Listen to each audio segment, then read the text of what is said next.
আসসালামু আলাইকুম রহমতুল্লাহি ওবরাকাতুহু। সম্মানিত উপস্থিতি,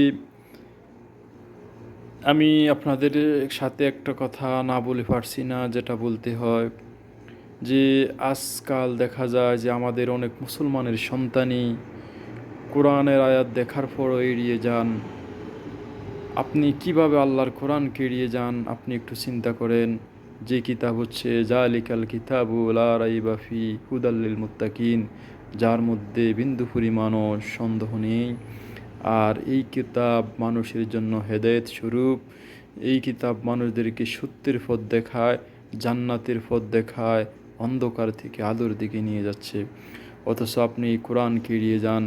আর আপনি যদি এই কোরআনকে এড়িয়ে যান, তাহলে এই কোরআনও কাল কিয়ামতের দিন আপনাকে এড়িয়ে যাবে। আপনি যদি কোরআনকে না মূল্যায়ন করেন, তাহলে এই কোরআনও আপনাকে মূল্যায়ন করবে না।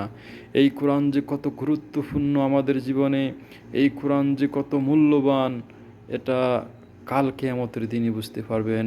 যে কোরআনকে যত বেশি মূল্যায়ন করবে, কাল কিয়ামতের দিন কোরআনও তাকে তত বেশি মূল্যায়ন করবে। আর যেই কোরআনকে এড়িয়ে যাবে, আর কোরআনও কাল কিয়ামতের দিন তাকে এড়িয়ে যাবে। তাই সম্মানিত উপস্থিতি, আসুন আমরা কোরআন পড়ি, কোরআন বুঝি এবং সেই অনুযায়ী আমল করি। আমরা যদি আল্লাহর কোরআনকে বুঝি এবং অন্তরে ধারণ করি এবং সেই অনুযায়ী আমল করি, তাহলে আল্লাহ রাব্বুল আলামিন রহমত এবং বরকত দিয়ে আমাদের এই পৃথিবীকে ভরপুর করে দিবেন এবং শান্তি দিয়ে পরিপূর্ণ করে দিবেন।